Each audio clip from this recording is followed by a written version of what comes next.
Express at 6ಗೆ ಸ್ವಾಗತ. ನಾನು ಸುಷ್ಮಾ. ರೈತರ ಆಕ್ರೋಶಕ್ಕೆ ರಾಷ್ಟ್ರ ರಾಜಧಾನಿ ದೆಹಲಿ ರಣಾಂಗಣ. ದೆಹಲಿಯ ಕೆಂಪು ಕೋಟೆಗೆ ಹಸಿರು ಸೇನೆ ಲಗ್ಗೆ ಇಟ್ಟಿದ್ದು ಹೇಗೆ? ರೈತ ದಂಗೆ ತಡೆಯೋಕೆ ಅಮಿತ್ ಶಾ ಕೈಗೊಳ್ಳೋ ನಿರ್ಧಾರ ಏನು? ದೆಹಲಿಯ ರೈತ ರಣ ಕಹಳೆಗೆ ರಾಜ್ಯದಲ್ಲೂ ಬೆಂಬಲ ಸಿಕ್ಕಿದ್ದು ಹೇಗೆ? ಇದೆಲ್ಲವನ್ನು ನೋಡೋಣ. ದೆಹಲಿಯಲ್ಲಿ ರೈತರ ಟ್ರ್ಯಾಕ್ಟರ್ ಪರೇಡ್ ವಿಕೋಪಕ್ಕೆ ತಿರುಗಿದ್ದು ಹೇಗೆ? ರೈತರು ಪೊಲೀಸರ ಘರ್ಷಣೆಯಿಂದ ದೆಹಲಿ ರಣರಂಗವಾಗಿದ್ದು ಹೇಗೆ? ಪೊಲೀಸರ ಏಟು ತಾಳದೆ ರೈತರು ಓಡಿದ್ದು ಹೇಗೆ? ಇದೆಲ್ಲವನ್ನು ನೋಡೋಣ ರೈತ ಗಣ ಕಹಳೆ ನ್ಯೂಸ್ ಎಕ್ಸ್‌ಪ್ರೆಸ್‌ನಲ್ಲೇ. ಕೇಂದ್ರದ ಕೃಷಿ ತಿದ್ದುಪಡಿ ಕಾಯ್ದೆ ವಿರೋಧಿಸಿ ದೆಹಲಿಯ 3 ಗಡಿಗಳಿಂದ ರೈತರು ಟ್ರ್ಯಾಕ್ಟರ್ ಪರೇಡ್ ನಡೆಸಿದ್ರು. ಆದರೆ ಟ್ರ್ಯಾಕ್ಟರ್ ಪರೇಡ್ ವೇಳೆ ರೈತರ ಹೋರಾಟ ವಿಕೋಪಕ್ಕೆ ತಿರುಗಿತ್ತು. ರ್ಯಾಲಿ ಹೋಗದಂತೆ ಕೆಲವೆಡೆ ಪೊಲೀಸರು ತಡೆದ ಹಿನ್ನೆಲೆ ಪೊಲೀಸರ ವಿರುದ್ಧವೇ ಧರಣಿ ನಿರತ ಅನ್ನದಾತರು ತಿರುಗಿ ಬಿದ್ದಿದ್ರು. ಟ್ರ್ಯಾಕ್ಟರ್ ಪರೇಡ್ನಲ್ಲಿ ಸಾವಿರಾರು ಸಂಖ್ಯೆಯ ರೈತರು ಭಾಗಿಯಾಗಿದ್ರು.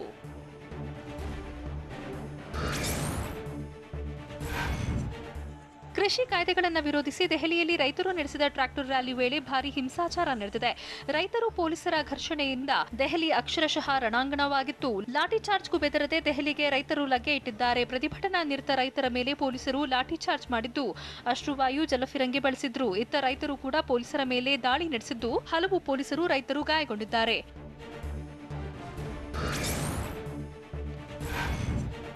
ಟ್ರ್ಯಾಕ್ಟರ್ ಪರೇಡ್ ವೇಳೆ ರೈತರ ಮೇಲೆ ಪೊಲೀಸರು ಮನಬಂದಂತೆ ಲಾಠಿ ಚಾರ್ಜ್ ಮಾಡಿದ್ರು. ಪರೇಡ್ಗೆ ತೆರಳಿದ್ದ ರೈತರ ಮೇಲೆ ಹಿಗ್ಗಾಮುಗ್ಗಾ ಥಳಿಸಿದ್ರು. ಟ್ರ್ಯಾಕ್ಟರ್ ರ್ಯಾಲಿ ವೇಳೆ ಕೆಲವೆಡೆ ಪೊಲೀಸರ ಬ್ಯಾರಿಕೇಡ್ ತಳ್ಳಿ ನುಗ್ಗೋಕೆ ರೈತರು ಯತ್ನಿಸಿದ್ರು. ಹೀಗಾಗಿ ದೆಹಲಿಯ ಸಿಂಗು ಗಡಿಯಲ್ಲಿ ರೈತರ ಮೇಲೆ ಲಾಠಿ ಚಾರ್ಜ್ ಮಾಡಿದ್ದು, ಅಕ್ಷರಧಾಮ ಬಳಿ ರೈತರ ಮೇಲೆ ಜಲಫಿರಂಗಿ, ಗಾಜಿಪುರ ಗಡಿಯಲ್ಲಿ ಅಶ್ರುವಾಯು ಪ್ರಯೋಗಿಸಲಾಯಿತು.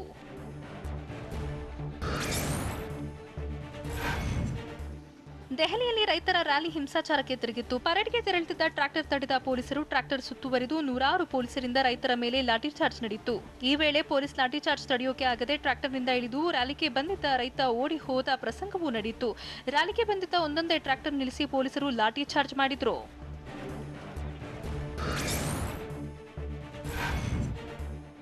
ದೆಹಲಿಯಲ್ಲಿ ಪೊಲೀಸರ ಲಾಠಿ ಚಾರ್ಜ್ಗೆ ಸಂಯುಕ್ತ ಕಿಸಾನ್ ಮೋರ್ಚಾ ನಾಯಕರು ತೀವ್ರ ಆಕ್ರೋಶ ವ್ಯಕ್ತಪಡಿಸಿದ್ದಾರೆ. ಟ್ರ್ಯಾಕ್ಟರ್ ಪರೇಡ್ ವೇಳೆ ಆಕ್ರೋಶ ಭರಿತರಾದ ರೈತರು ಬ್ಯಾರಿಕೇಡ್ ಮುರಿದು ಟ್ರ್ಯಾಕ್ಟರ್ ನುಗ್ಗಿಸಿದ್ರು.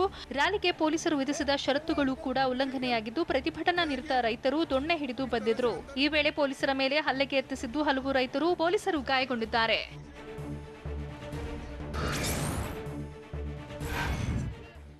ರ್ಯಾಲಿಗೆ ಅನುಮತಿ ನೀಡಿದ ಪೊಲೀಸರು ಟ್ರ್ಯಾಕ್ಟರ್ ಪರೇಡ್ಗೆ ಹಲವು ಷರತ್ತು ವಿಧಿಸಿದ್ರು. ಆದರೆ ರ್ಯಾಲಿ ವೇಳೆ ನಿಗದಿತ ಮಾರ್ಗದಲ್ಲಿ ಹೋಗದೆ ರೈತರು ಷರತ್ತು ಉಲ್ಲಂಘಿಸಿದ್ರು.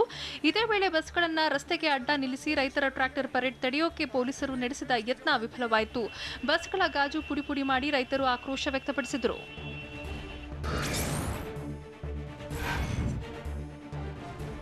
ರಾಷ್ಟ್ರ ರಾಜಧಾನಿಯಲ್ಲಿ ರೈತರ ರಣ ಕಹಳೆ ಮೊಳಗಿದ್ದು, ಪೊಲೀಸರು ಬೆಚ್ಚಿ ಬಿದ್ದಿದ್ದಾರೆ. ರೈತ ಪ್ರತಿಭಟನೆಯಿಂದಾಗಿ ದೆಹಲಿಯ 11 ಮೆಟ್ರೋ ನಿಲ್ದಾಣಗಳು ಕ್ಲೋಸ್ ಆಗಿದ್ವು. ದೆಹಲಿಯ ಕೆಂಪುಕೋಟೆಯ ಮೆಟ್ರೋ ನಿಲ್ದಾಣ, ಹಸಿರು ಮಾರ್ಗದ ಮೆಟ್ರೋ ಬಂದ್ ಆಗಿದ್ದು, ರೈತರ ಪ್ರತಿಭಟನೆ ಹಿಂಸಾಚಾರಕ್ಕೆ ತಿರುಗಿದ ಹಿನ್ನೆಲೆಯಲ್ಲಿ ಮುನ್ನೆಚ್ಚರಿಕಾ ಕ್ರಮವಾಗಿ ಮೆಟ್ರೋ ಸಂಚಾರ ನಿರ್ಬಂಧಿಸಲಾಗಿತ್ತು.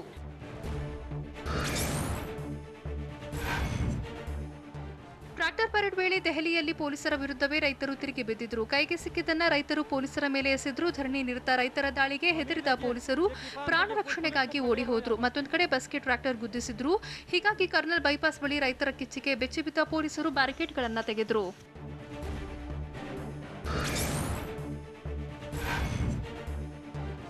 ದೆಹಲಿಯಲ್ಲಿ ರೈತರ ಮೇಲಿನ ಪೊಲೀಸರ ಲಾಠಿ ಚಾರ್ಜ್ಗೆ ರೈತ ಮುಖಂಡ ಕೋಡಿಹಳ್ಳಿ ಚಂದ್ರಶೇಖರ್ ಖಂಡಿಸಿದ್ದಾರೆ.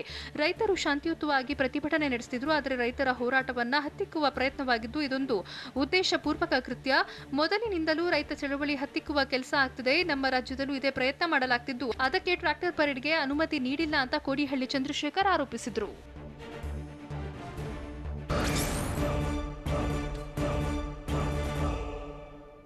ಇತಿಹಾಸದಲ್ಲೇ ಮೊದಲ ಬಾರಿಗೆ ಕೆಂಪುಕೋಟೆಗೆ ರೈತರು ಲಗ್ಗೆ ಇಟ್ಟಿದ್ದು ಹೇಗೆ? ಟಿಯರ್ ಗ್ಯಾಸ್ ಬಳಸಿ ಪೊಲೀಸರು ರೈತರನ್ನ ಚದುರಿಸಿದ್ದು ಹೇಗೆ?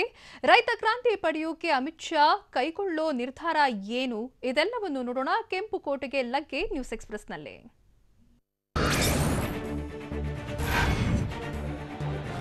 ದೆಹಲಿಯ ಕೆಂಪುಕೋಟೆಗೆ ರೈತರು ಲಗ್ಗೆ ಇಟ್ಟಿದ್ದು, ಸಾವಿರಾರು ರೈತರು ನುಗ್ಗಿದ್ದರು. ಧ್ವಜಾರೋಹಣ ಸ್ಥಳಕ್ಕೆ ನುಗ್ಗಿದ ಪ್ರತಿಭಟನಾ ನಿರತ ರೈತರು ಧ್ವಜಸ್ತಂಭ ಏರಿ 2 ಬಾವುಟಗಳನ್ನು ಹಾರಿಸಿದ್ರು. ಈ ಮೂಲಕ ರ್ಯಾಲಿಗೆ ಹಾಕಿಕೊಂಡಿದ್ದ ಗೈಡ್ಲೈನ್ಸ್ ಉಲ್ಲಂಘನೆ ಮಾಡಿದ್ದು, ಇತಿಹಾಸದಲ್ಲೇ ಮೊದಲ ಬಾರಿಗೆ ಕೆಂಪುಕೋಟೆಗೆ ಮುತ್ತಿಗೆ ಹಾಕಿದ್ದರು. ಪ್ರಧಾನಿ ಧ್ವಜಾರೋಹಣ ಮಾಡುವ ಸ್ಥಳಕ್ಕೆ ನುಗ್ಗಿ ಕೇಂದ್ರ ಸರ್ಕಾರದ ವಿರುದ್ಧ ಆಕ್ರೋಶ ವ್ಯಕ್ತಪಡಿಸಿದರು.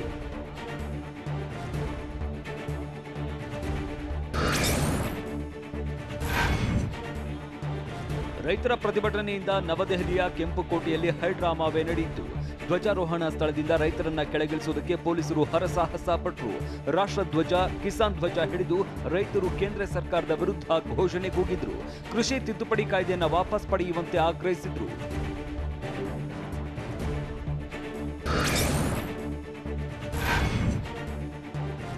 ರಾಷ್ಟ್ರ ರಾಜಧಾನಿ ದೆಹಲಿ ರೈತ ದಂಗೆಗೆ ಬೆಚ್ಚಿ ಬಿದ್ದಿದ್ದು ಟ್ರ್ಯಾಕ್ಟರ್ ಪರೇಡ್ ಹೆಸರಲ್ಲಿ ಹಿಂಸಾಚಾರ ನಡೆದಿದೆ.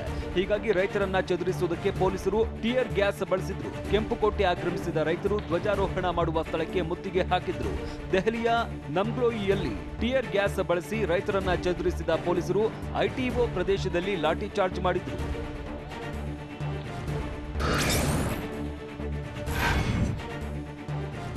ನವದೆಹಲಿಯ ಕೆಂಪುಕೋಟೆಯಲ್ಲಿ ಹೈಡ್ರಾಮಾ ನಡೆದಿದ್ದು, ಕೆಂಪುಕೋಟೆಯ ಗುಂಬಸ್ ಮೇಲೆ ರೈತರು ಧ್ವಜ ಹಾರಿಸಿದ್ರು. ಕಿಸಾನ್ ಧ್ವಜ ಹಿಡಿದು ಘೋಷಣೆ ಕೂಗಿ ಕೇಂದ್ರ ಸರ್ಕಾರದ ವಿರುದ್ಧ ಆಕ್ರೋಶ ವ್ಯಕ್ತಪಡಿಸಿದ್ರು. ಇದೇ ವೇಳೆ ಕೆಂಪುಕೋಟೆಯಲ್ಲಿದ್ದ ಸಿಸಿ ಕ್ಯಾಮೆರಾಗಳನ್ನ ರೈತರು ಧ್ವಂಸ ಮಾಡಿದ್ದಾರೆ. ಹೀಗಾಗಿ ಕೆಂಪುಕೋಟೆ ಸುತ್ತುವರೆದಿದ್ದ ರೈತರ ತೆರವಿಗೆ ಯತ್ನಿಸಿದ ಪೊಲೀಸರು ಪ್ರತಿಭಟನಾ ನಿರತ ರೈತರ ಮೇಲೆ ಲಾಠಿ ಚಾರ್ಜ್ ಮಾಡಿದ್ರು. ಇದೇ ವೇಳೆ ರೈತರು ಪೊಲೀಸರ ನಡುವೆ ಮಾತಿನ ಚಕಮಕಿ ನಡೆಯಿತು.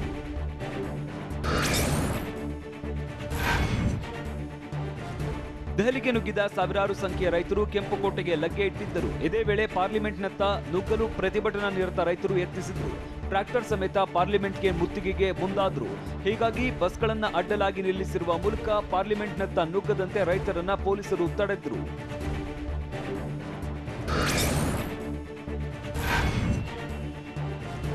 ದೆಹಲಿಯ ಕೆಂಪುಕೋಟೆಯಲ್ಲಿ ರೈತರ ಹೋರಾಟ ಹಿನ್ನೆಲೆ ಕೇಂದ್ರ ಗೃಹ ಸಚಿವ ಅಮಿತ್ ಶಾ ನಿವಾಸದಲ್ಲಿ ಸಭೆ ನಡೆಯಿತು.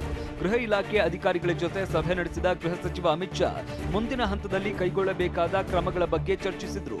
ಅಲ್ಲದೆ ಹೆಚ್ಚುವರಿ ಸಿಬ್ಬಂದಿ ಸನ್ನದ್ಧ ಸ್ಥಿತಿಯಲ್ಲಿರುವಂತೆ ಭದ್ರತಾ ಪಡೆಗಳಿಗೆ ಕೇಂದ್ರ ಗೃಹ ಇಲಾಖೆ ಸೂಚನೆ ನೀಡಿದೆ.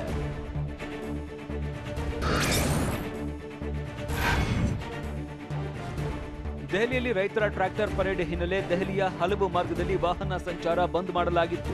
ರಾಷ್ಟ್ರೀಯ ಹೆದ್ದಾರಿ 44, ಜಿಟಿಕೆ ರೋಡ್, ಹೊರವರ್ತುಲ ರಸ್ತೆ, signature bridge, GT road, ISBT ring road, Vikas Marg, ITO, Delhi ಹೊರವಲಯ, ಪೂರ್ವ ಮತ್ತು ಪಶ್ಚಿಮ ದೆಹಲಿ ಗಡಿ, ನಿಜಾಮುದ್ದೀನ್ ಖಟ್ಟ, ನೋಯ್ಡಾ ಸಂಪರ್ಕ ರಸ್ತೆ ಬಂದ್ ಮಾಡಲಾಗಿತ್ತು.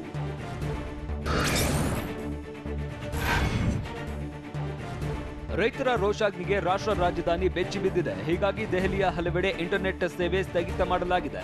ಇಂದು ರಾತ್ರಿ 12 ಗಂಟೆವರೆಗೆ ಕೇಂದ್ರ ಗೃಹ ಇಲಾಖೆ ತಾತ್ಕಾಲಿಕವಾಗಿ ಇಂಟರ್ನೆಟ್ ಸ್ಥಗಿತಗೊಳಿಸಿದೆ. ದೆಹಲಿಯ ಸಿಂಘು, ಟಿಕ್ರಿ, ಘಾಜಿಪುರ್ ಸೇರಿದಂತೆ ಹಲವೆಡೆ ಇಂಟರ್ನೆಟ್ ಸ್ಥಗಿತಗೊಳಿಸಲಾಗಿದೆ.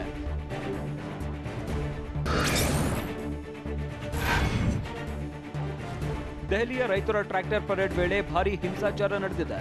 ಹೀಗಾಗಿ ಈ ಬಗ್ಗೆ ಟ್ವೀಟ್ ಮಾಡಿರುವ ಕಾಂಗ್ರೆಸ್ ನಾಯಕ ರಾಹುಲ್ ಗಾಂಧಿ ಯಾವುದೇ ಸಮಸ್ಯೆಗೆ ಹಿಂಸೆ ಪರಿಹಾರವಲ್ಲ ಅಂತ ಹೇಳಿದ್ದಾರೆ. ಯಾರಿಗೆ ತೊಂದರೆಯಾದರೂ ನಷ್ಟವಾಗುವುದು ದೇಶಕ್ಕೆ. ಹೀಗಾಗಿ ಶಾಂತಿ ಕಾಪಾಡೋದಕ್ಕೆ ರೈತರಲ್ಲಿ ರಾಹುಲ್ ಗಾಂಧಿ ಮನವಿ ಮಾಡಿದ್ದಾರೆ.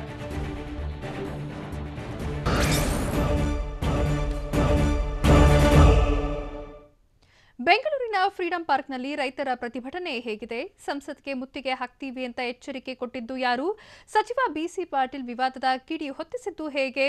ಇದೆಲ್ಲವನ್ನು ನೋಡೋಣ ರೈತಾಗ್ನಿ ಜ್ವಾಲೆ ನ್ಯೂಸ್ ಎಕ್ಸ್‌ಪ್ರೆಸ್‌ನಲ್ಲಿ.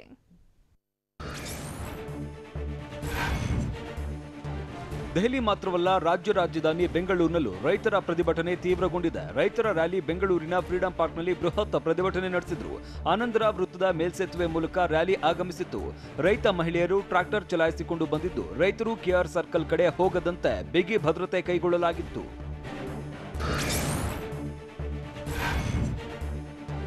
ನೆಲಮಂಗಲದಿಂದ ಆರಂಭವಾದ ರೈತರ ಬೃಹತ್ ರ್ಯಾಲಿಗೆ ರೈತ ಮುಖಂಡ ಕೋಡಿಹಳ್ಳಿ ಚಂದ್ರಶೇಖರ್ ನೇತೃತ್ವ ವಹಿಸಿದ್ರು. ರ್ಯಾಲಿಯಲ್ಲಿ ಕೋಡಿಹಳ್ಳಿ ಚಂದ್ರಶೇಖರ್ ಸೇರಿದಂತೆ ಹಲವು ಮುಖಂಡರು ಭಾಗಿಯಾಗಿದ್ರು. ಟ್ರ್ಯಾಕ್ಟರ್ ಏರಿದ್ದ ಕೋಡಿಹಳ್ಳಿ ಚಂದ್ರಶೇಖರ್ ಡ್ರೈವರ್ ಸೀಟಲ್ಲಿ ಕುಳಿತು ಮೈಕ್ನಲ್ಲಿ ಮಾತನಾಡ್ತಾ ಇದ್ರು. ಪಕ್ಕದಲ್ಲಿ ಕುಳಿತ ವ್ಯಕ್ತಿ ಡ್ರೈವಿಂಗ್ ಮಾಡ್ತಾ ಇದ್ದ.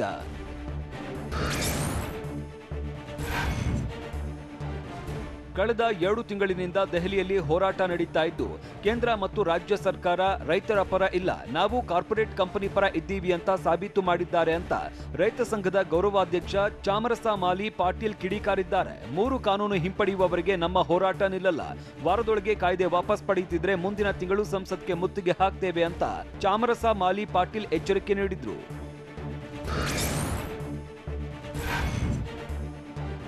ದೇಶದ ಸಂವಿಧಾನಕ್ಕೆ ಅಪಾಯ ಬಂದಿದ್ದು ನಮ್ಮ ಸ್ವಾಯತ್ತ ಸಂಸ್ಥೆಗಳ ದುರ್ಬಲಗೊಳಿಸಲಾಗಿದೆ ಅಂತ ರಾಜ್ಯ ರೈತ ಸಂಘದ ಉಪಾಧ್ಯಕ್ಷ ಬಡಗಲಪುರ ನಾಗೇಂದ್ರ ಹೇಳಿದ್ರು. ಎಲ್ಲ ಕೆಳವರ್ಗದ ಜನರಿಗೆ ನ್ಯಾಯ ಕೊಡಿಸುವುದು ನಮ್ಮ ಸಂವಿಧಾನ. ಆದರೆ ದೇಶದ ಸಾರ್ವಭೌಮತ್ವವನ್ನ, ದೇಶದ ಸಂಪತ್ತನ್ನ ಮಾರಾಟ ಮಾಡ್ತಿದ್ದಾರೆ. ಇಡೀ ರೈತಾಪಿ ಕುಲವನ್ನ ನಾಶ ಮಾಡ್ತಿದ್ದಾರೆ. ಇವತ್ತಿನ ನಮ್ಮ ಹೋರಾಟ ನಿಲ್ಲಲ್ಲ, ಮುಂದಿನ ಹೋರಾಟ ದೊಡ್ಡ ಮಟ್ಟದಲ್ಲಿ ಇರುತ್ತೆ. ದೇಶದ ಅಧಿಕಾರ ದಲಿತರು, ರೈತರ ಕೈಗೆ ಬರಬೇಕು ಅಂತ ಬಡಗಲಪುರ ನಾಗೇಂದ್ರ ಹೇಳಿದ್ರು.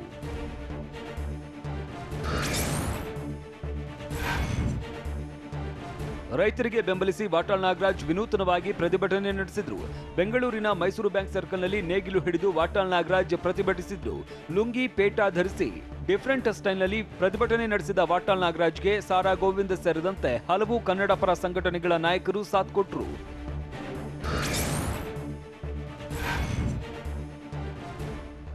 ಬೆಂಗಳೂರಿನಲ್ಲಿ ರೈತರಿಂದ ಟ್ರ್ಯಾಕ್ಟರ್ ಪರೇಡ್ ಹಿನ್ನೆಲೆ ಸಿಎಂ ಗೃಹ ಕಚೇರಿ ಮತ್ತು ಅಧಿಕೃತ ನಿವಾಸಕ್ಕೆ ಪೊಲೀಸ್ ಭದ್ರತೆ ಹೆಚ್ಚಿಸಲಾಗಿತ್ತು. ಕುಮಾರಕೃಪಾ ರಸ್ತೆಯಲ್ಲಿ ಸುಮಾರು 8 ಬಸ್ಗಳ ಮೂಲಕ 400ಕ್ಕೂ ಹೆಚ್ಚು ಪೊಲೀಸರನ್ನ ನಿಯೋಜಿಸಲಾಗಿತ್ತು. ಮುಂಜಾಗ್ರತಾ ಕ್ರಮವಾಗಿ ಬಿಗಿ ಭದ್ರತೆ ಕೈಗೊಳ್ಳಲಾಗಿತ್ತು.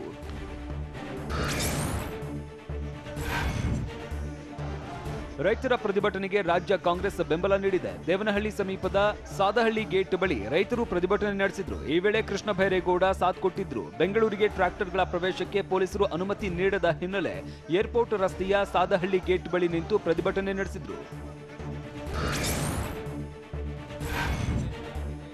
ದೆಹಲಿಯಲ್ಲಿ ಪ್ರತಿಭಟನೆ ಮಾಡುವ ರೈತರು ಭಯೋತ್ಪಾದಕರು ಅಂತ ಕೃಷಿ ಸಚಿವ ಬಿಸಿ ಪಾಟೀಲ್ ವಿವಾದಾತ್ಮಕ ಹೇಳಿಕೆ ನೀಡಿದ್ದಾರೆ. ಕೊಪ್ಪಳದಲ್ಲಿ ಮಾತನಾಡಿದ ಸಚಿವರು ಪ್ರತಿಭಟನಾ ನಿರತರಿಗೆ ಕಾಂಗ್ರೆಸ್ ಸಪೋರ್ಟ್ ಇದೆ, ಪಾಕಿಸ್ತಾನದ ಕುಮ್ಮಕ್ಕಿದೆ ಅಂತ ಹೇಳಿದ್ರು. ಕೆಂಪುಕೋಟೆ ಬಳಿ ಹೋಗಿ ಗಲಾಟೆ ಮಾಡ್ತಾರೆ ಅಂದ್ರೆ ನೀವೇ ಅರ್ಥ ಮಾಡ್ಕೊಳ್ಳಿ, ಇದೊಂದು ಭಯೋತ್ಪಾದಕನೇ ಕೃತ್ಯ ಅಂತ ಕಿಡಿಕಾರಿದ್ರು.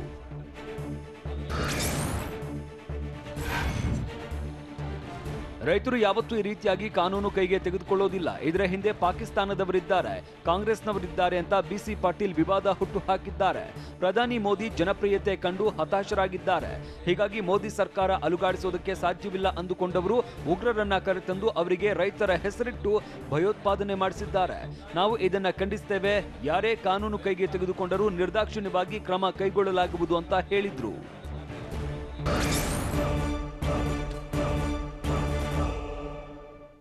ದೇವರ ವಿಗ್ರಹ ಹೊತ್ತುಕೊಂಡು ರೈತರು ಹೋರಾಟಕ್ಕೆ ಬಂದಿದ್ದು ಎಲ್ಲಿ? ಅನುಮತಿ ಪಡೆದಿಲ್ಲ ಅಂತ ಟ್ರ್ಯಾಕ್ಟರ್ ವಶಕ್ಕೆ ಪಡೆದದ್ದು ಎಲ್ಲಿ? ರೈತರ ಹೋರಾಟಕ್ಕೆ ಕಾರ್ಮಿಕರು ಸಾಥ್ ಕೊಟ್ಟಿದ್ದು ಹೇಗೆ? ಇದೆಲ್ಲವನ್ನು ನೋಡೋಣ ಅನ್ನದಾತರ ಆಕ್ರೋಶ ನ್ಯೂಸ್ ಎಕ್ಸ್‌ಪ್ರೆಸ್‌ನಲ್ಲಿ.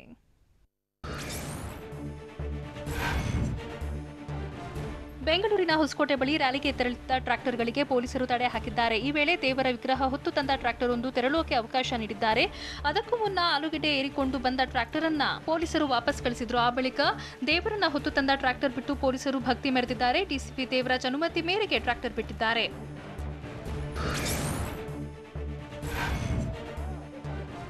ಚಿಕ್ಕಬಳ್ಳಾಪುರ ಜಿಲ್ಲೆ ವಿವಿಧ ತಾಲೂಕುಗಳ ರೈತರು ಬೇರೆ ಬೇರೆ ವಾಹನಗಳಲ್ಲಿ ಬೆಂಗಳೂರಿನತ್ತ ಮುಖ ಮಾಡಿದ್ರು. ಟ್ರ್ಯಾಕ್ಟರ್ನಲ್ಲಿ ಬೆಂಗಳೂರಿಗೆ ತೆರಳೋಕೆ ಪೊಲೀಸರು ನಿರ್ಬಂಧ ಹೇರಿದ್ರು. ಹೀಗಾಗಿ ಮಿನಿ ಬಸ್, ಕಾರು, ಬೈಕ್ಗಳಿಗೆ ಹಸಿರು ಬಾವುಟ ಕಟ್ಟಿಕೊಂಡು ಬೆಂಗಳೂರಿನತ್ತ ಪ್ರಯಾಣಿಸಿದ್ರು. 100ಕ್ಕೂ ಹೆಚ್ಚು ಅನ್ನದಾತರು ಪರ್ಯಾಯ ವಾಹನಗಳಲ್ಲಿ ತೆರಳಿ ಬೆಂಗಳೂರಿನಲ್ಲಿ ನಡೆದ ರ್ಯಾಲಿಗೆ ಬೆಂಬಲ ಸೂಚಿಸಿದ್ರು. ದೇವನಹಳ್ಳಿ ತಾಲೂಕಿನ ವಿಜಯಪುರ ಪಟ್ಟಣದಲ್ಲಿ ಬೆಂಗಳೂರಿಗೆ ತೆರಳೋಕೆ 3 ಟ್ರ್ಯಾಕ್ಟರ್ನಲ್ಲಿ ಬಂದಿದ್ದ ರೈತರನ್ನ ಪೊಲೀಸರು ತಡೆದರು. ಟ್ರ್ಯಾಕ್ಟರ್ಗಳಲ್ಲಿ ಕುಳಿತಿದ್ದ ಅನ್ನದಾತರನ್ನ ರಸ್ತೆಯಲ್ಲೇ ಮನವೊಲಿಸಿದ್ರು. ಸ್ವಂತ ವಾಹನ ಮಾಡಿಕೊಂಡು ಬೆಂಗಳೂರಿಗೆ ಹೋಗುವಂತೆ ರೈತರಿಗೆ ಪೊಲೀಸರು ತಿಳಿ ಹೇಳಿದ್ರು.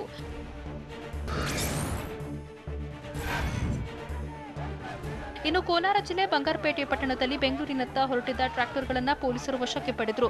20ಕ್ಕೂ ಹೆಚ್ಚು ಟ್ರ್ಯಾಕ್ಟರ್ಗಳು ಬೆಂಗಳೂರಿನತ್ತ ಹೊರಟಿದ್ವು, ಆದರೆ ಅನುಮತಿ ಪಡೆದಿಲ್ಲ ಅಂತ ಖಾಕಿ ವಶಕ್ಕೆ ಪಡೆದಿದೆ. ಇದರಿಂದ ಸಿಟ್ಟಾದ ರೈತರು ಕೇಂದ್ರ ಮತ್ತು ರಾಜ್ಯ ಸರ್ಕಾರದ ವಿರುದ್ಧ ಘೋಷಣೆ ಕೂಗಿ ಆಕ್ರೋಶ ಹೊರಹಾಕಿದ್ರು.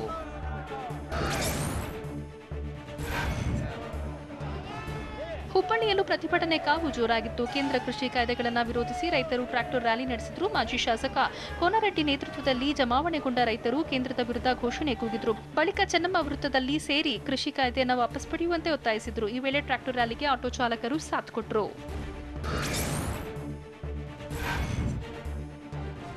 ಇನ್ನು ರಾಮನಗರ ತಾಲೂಕಿನ ಬಿಡದಿಯ ಕೈಗಾರಿಕಾ ಪ್ರದೇಶದಿಂದಲೂ ಕಾರ್ಮಿಕರು ಬೆಂಗಳೂರಿನತ್ತ ತೆರಳಿದ್ರು. ಟೊಯೋಟಾ ಕಂಪನಿ ಕಾರ್ಮಿಕರು ರ್ಯಾಲಿಗೆ ಬೆಂಬಲ ವ್ಯಕ್ತಪಡಿಸಿದ್ದು ಧ್ವಜಾರೋಹಣ ಮಾಡಿ ಸಿಲಿಕಾನ್ ಸಿಟಿಯತ್ತ ಮುಖ ಮಾಡಿದ್ರು. ಆ ಮೂಲಕ ಕೃಷಿ ಮಸೂದೆಗಳನ್ನು ವಿರೋಧಿಸಿ ಬೆಂಗಳೂರಿನಲ್ಲಿ ನಡೆಯುತ್ತಿರುವ ರ್ಯಾಲಿಗೆ ಸಾಥ್ ನೀಡಿದ್ರು. ರಾಯಚೂರು ಜಿಲ್ಲೆ ದೇವದುರ್ಗ ಪಟ್ಟಣದಲ್ಲೂ ಅನ್ನದಾತರ ಪ್ರತಿಭಟನೆ ಕಾವು ಜೋರಾಗಿತ್ತು. ದೆಹಲಿಯಲ್ಲಿ ನಡೆದ ರ್ಯಾಲಿ ಬೆಂಬಲಿಸಿ ವಾಹನ ತಡೆದು ರಸ್ತೆಯಲ್ಲೇ ಕುಳಿತು ರೈತರು ಧರಣಿ ನಡೆಸಿದರು. ಕೇಂದ್ರ ರಾಜ್ಯ ಸರ್ಕಾರದ ವಿರುದ್ಧ ಘೋಷಣೆ ಕೂಗಿ ತಿದ್ದುಪಡಿ ಕೃಷಿ ಕಾಯ್ದೆಗಳನ್ನು ವಾಪಸ್ ಪಡೆಯುವಂತೆ ಆಗ್ರಹಿಸಿದರು. ಭೀಮ್ ಆರ್ಮಿ ಸಂಘಟನೆ ಹಾಗೂ ರೈತರ ನೇತೃತ್ವದಲ್ಲಿ ಧರಣಿ ನಡೆಯಿತು.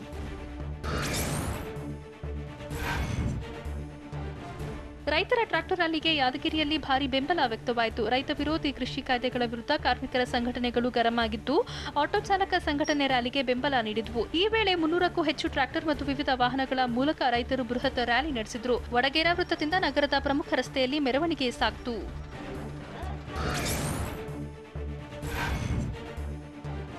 ದೆಹಲಿಯಲ್ಲಿ ನಡೆದ ಟ್ರಾಕ್ಟರ್ ರ್ಯಾಲಿ ಬೆಂಬಲಿಸಿ ಮಡಿಕೇರಿಯಲ್ಲೂ ಪ್ರತಿಭಟನೆ ನಡೆಸಲಾಯಿತು. ಸಿಐಟಿಯು ವೆಲ್ಫೇರ್ ಪಾರ್ಟಿ ನೇತೃತ್ವದಲ್ಲಿ ಪ್ರತ್ಯೇಕವಾಗಿ ಧರಣಿ ಮಾಡಲಾಯಿತು. ಮಡಿಕೇರಿಯ ಗಾಂಧಿ ಪ್ರತಿಮೆ ಮುಂಭಾಗ ಸೇರಿದ ಸಂಘಟನೆಗಳ ಸದಸ್ಯರು ಕೇಂದ್ರದ ವಿರುದ್ಧ ಘೋಷಣೆಗಳನ್ನು ಕೂಗಿದ್ರು. ಕೃಷಿ ತಿದ್ದುಪಡಿ ಕಾಯ್ದೆಯನ್ನು ವಾಪಸ್ ಪಡೆಯುವಂತೆ ಒತ್ತಾಯಿಸಿದ್ರು.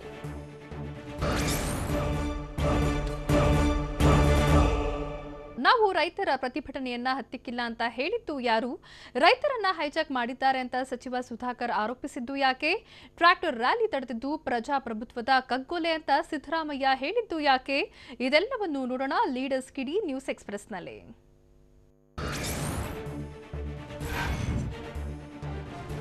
ನಾವು ಯಾವ ಪ್ರಜಾಪ್ರಭುತ್ವದ ಕಗ್ಗೊಲೆಗಳ ತಿದ್ದುಪಡಿಯಲ್ಲಿ ಯಾವುದೇ ಲೋಪದೋಷ ಇಲ್ಲ. ನಾನು ತಿದ್ದುಪಡಿ ಕಾಯ್ದೆಗಳ ಅಧ್ಯಯನ ಮಾಡಿದ್ದೇನೆ ಅಂತ ಚಿಕ್ಕಬಳ್ಳಾಪುರದಲ್ಲಿ ಆರೋಗ್ಯ ಹಾಗೂ ವೈದ್ಯಕೀಯ ಶಿಕ್ಷಣ ಸಚಿವ ಡಾಕ್ಟರ್ ಕೆ ಸುಧಾಕರ್ ಹೇಳಿದರು. ಕಳೆದ 72 ವರ್ಷಗಳ ಕಾಲ ಯಾರೂ ಕೂಡ ರೈತರ ಪ್ರಗತಿ ಬಗ್ಗೆ ಯೋಚನೆ ಮಾಡಿಲ್ಲ. ಕೆಲವರು ರೈತರನ್ನ ಹೈಜಾಕ್ ಮಾಡ್ತಿದ್ದಾರೆ. ಇಂದು ರೈತರ ಬಗ್ಗೆ ಮಾತನಾಡುವವರು ರೈತರಿಗೆ ಏನ್ ಮಾಡಿದ್ದಾರೆ ಅಂತ ಪ್ರಶ್ನಿಸಿದ್ರು. ಕೆಲವರು ರೈತರನ್ನ ಮುಂದೆ ಇಟ್ಕೊಂಡು ರಾಜಕೀಯ ಮಾಡ್ತಿದ್ದಾರೆ ಅಂತ ಆರೋಪಿಸಿದ್ರು.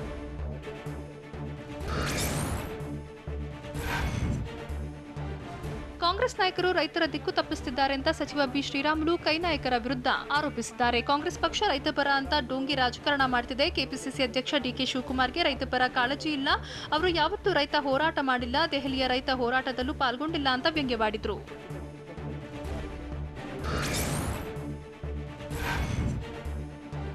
ಕೇಂದ್ರದ ಕೃಷಿ ತಿದ್ದುಪಡಿ ಕಾಯ್ದೆಗಳಿಗೆ ವಿರೋಧ ವಿಚಾರಕ್ಕೆ ಪ್ರತಿಕ್ರಿಯಿಸಿದ ಸಚಿವ ಜಗದೀಶ್ ಶೆಟ್ಟರ್ ಕುಮ್ಮಕ್ಕು ಕೊಡುವ ಕೆಲಸವನ್ನ ಕಾಂಗ್ರೆಸ್ ಮಾಡ್ತಿದೆ ಅಂತ ಆರೋಪಿಸಿದ್ರು. ಧಾರವಾಡದಲ್ಲಿ ಮಾತನಾಡಿದ ಅವರು, ರೈತರು ಎಲ್ಲಿ ಬೇಕಾದರೂ ಮಾರಾಟ ಮಾಡಬಹುದು. ರೈತರ ಬೆಳೆ ಹೆಚ್ಚಿನ ಬೆಲೆಗೆ ಖರೀದಿ ಮಾಡುವ ವ್ಯವಸ್ಥೆ ಮಾಡ್ತಿದ್ದೇವೆ.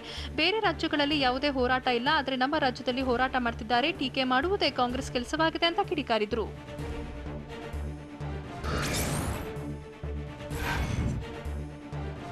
ರೈತರ ಟ್ರಾಕ್ಟರ್ ರ್ಯಾಲಿ ರಾಜಕೀಯ ದುರುದ್ದೇಶದಿಂದ ಕೂಡಿದ್ದು ರೈತರ ಟ್ರಾಕ್ಟರ್ ರ್ಯಾಲಿಗೆ ಸ್ಪಾನ್ಸರ್ ಮಾಡಲಾಗಿದೆ ಅಂತ ಸಚಿವ ಮುರುಗೇಶ್ ನಿರಾಣಿ ಆರೋಪಿಸಿದರು. ಯಾದಗಿರಿಯಲ್ಲಿ ಮಾತನಾಡಿದ ಅವರು, ಟ್ರಾಕ್ಟರ್ ರ್ಯಾಲಿ ಮುಗಿದ ಬಳಿಕ ಸ್ಪಾನ್ಸರ್ ಯಾರೆಂದು ತಿಳಿಯುತ್ತೆ. ಇದು ವಿರೋಧ ಪಕ್ಷಗಳ ರಾಜಕೀಯ ಪ್ರೇರಿತ ರ್ಯಾಲಿ ಅಂತ ಕಿಡಿಕಾರಿದ್ರು.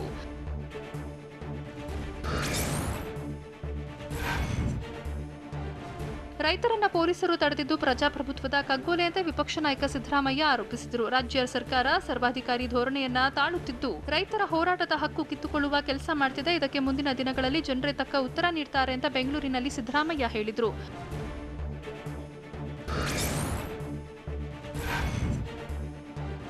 ಗಣರಾಜ್ಯೋತ್ಸವದಂದು ಅನ್ನದಾತರನ್ನ ಕಡೆಗಣಿಸಿದೆ ಅಂತ ಕೇಂದ್ರ ರಾಜ್ಯ ಸರ್ಕಾರದ ವಿರುದ್ಧ ಕಾಂಗ್ರೆಸ್ ನಾಯಕ ಎಚ್.ಕೆ. ಪಾಟೀಲ್ ವಾಗ್ದಾಳಿ ನಡೆಸಿದ್ದಾರೆ. ಗದಗ್ನಲ್ಲಿ ಮಾತನಾಡಿದ ಅವರು, ಸರ್ಕಾರ ರೈತರ ಹೋರಾಟ ಹತ್ತಿಕ್ಕುವ ಕೆಲಸ ಮಾಡ್ತಿದೆ. ರೈತರ ಹೋರಾಟ ಹತ್ತಿಕ್ಕುವುದು ಘನಘೋರ ಅಪರಾಧ. ಸರ್ಕಾರ ರೈತರ ಹಿತಕ್ಕೆ ವಿರೋಧವಾಗಿ ನಡೆದುಕೊಳ್ತಿದೆ ಅಂತ ಆರೋಪಿಸಿದರು.